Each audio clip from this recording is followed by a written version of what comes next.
Hai kawan Elora, balik lagi minggu ini sama gue Andika.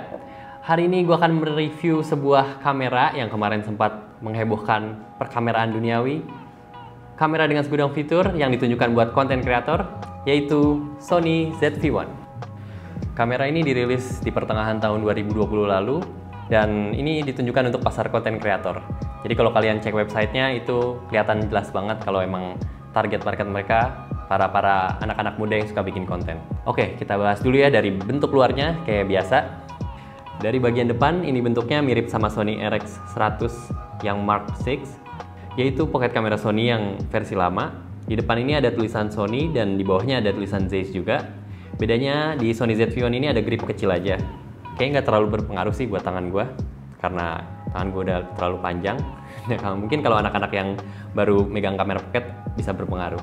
Dan ini di depannya ada lensa dengan focal length 24-70 mm. Kita lanjut ke bagian atas, mulai dari kiri ini ada hot shoe buat kalian naruh mic, bisa mic yang dari Sony atau mic dari brand lain. Terus ini ada kotak yang bentuknya kayak speaker, tapi ini tuh sebenarnya adalah internal microphone dari kamera ini.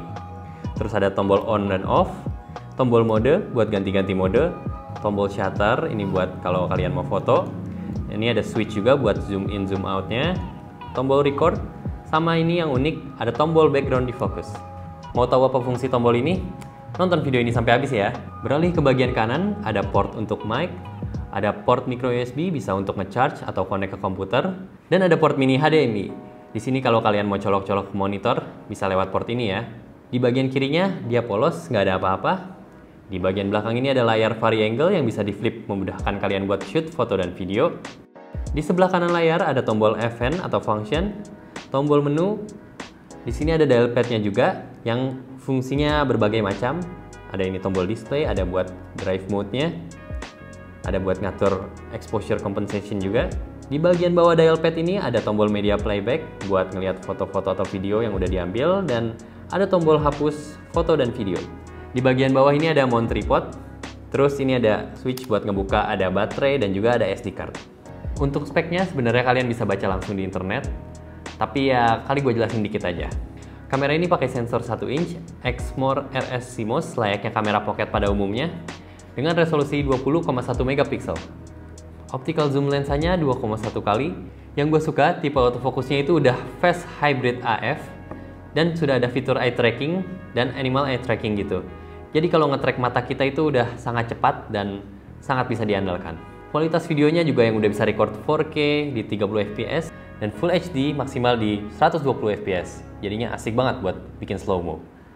Ada mode HFR juga atau High Frame Rate yang bisa ngerekam super slow motion hingga 960 fps. Ada fitur ND filter kayak Canon G7X Mark II yang gue review minggu lalu. Dan ada dua fitur yang gue suka dari kamera ini. Yang pertama ada background defocus. Jadi kalau gue pencet tombol yang ada di atas kanan ini, nanti bakal langsung ngebuat background sekitar kita ngeblur. Yang satu lagi ada fitur product showcase. Jadi ini berguna banget buat kalian yang suka review barang. Tinggal kalian tunjukkan aja produknya ke dekat lensa, otomatis kamera ini akan switch fokus dari muka kita ke produknya. Nah, sekarang ayo kita bahas kekurangannya. Yang pertama itu kekuatan baterai yang kurang baik, karena satu baterai Sony ZV-1 ini cuma bisa bertahan sebanyak 260 kali foto dan cuma bisa bertahan 45 menit kalau nge-record video. Yang kedua, nggak ada port buat colokin headphone, jadi kalian nggak bisa mantau audio dari mic-nya. Nah, yang ketiga, kalau kita set IS-nya ke active stabilization, hasil gambarnya lumayan nge-crop, jadi agak nge-zoom gitu nanti pas kalian nge-record. Yang keempat, fitur touchscreen yang terbatas. Jadi fitur touchscreen-nya ini nggak bisa buat ganti-ganti menu, cuma bisa buat nentuin fokus aja. Berikut ini adalah hasil-hasil foto dan video yang gua shoot pakai kamera ini.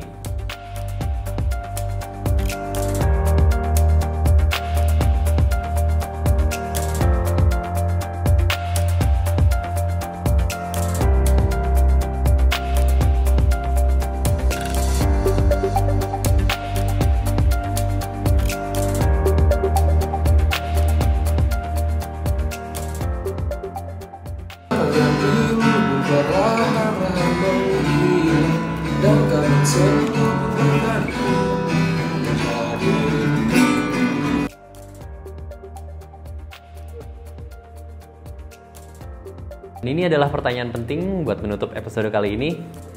Jadi buat siapa kamera ini? Menurut gue, kamera ini cocok banget buat kalian videographer, vlogger, ataupun content creator. Bisa buat video-video TikTok ini udah oke, ataupun buat YouTube ini udah cocok banget. Karena fiturnya udah bagus buat kalau misalnya kalian mau review-review produk. Ini udah ada fitur yang tadi gue sebutin, dan itu pasti berguna banget. Dan juga buat kalian yang udah punya kamera Sony sebagai kamera utama, kalian bisa gunain Sony ZV-1 ini sebagai kamera kedua. Untuk harganya, kalau di Elora kamera sendiri, ini Sony ZV-1 yang gue pegang, harganya 8.200.000. Ini second, tapi masih ada dus, aksesoris lengkap, dan juga masih garansi loh, garansinya masih panjang. Kalau kalian tertarik sama kamera ini, kalian bisa cek IG Elora Kamera, langsung aja chat adminnya lewat link di bio, atau kalau mau lewat marketplace, Elora Kamera juga tersedia di Tokopedia, Shopee, dan Bukalapak. Buruan dicek kameranya karena stoknya terbatas. Itu aja ya buat review singkat kali ini. See you next time. Bye.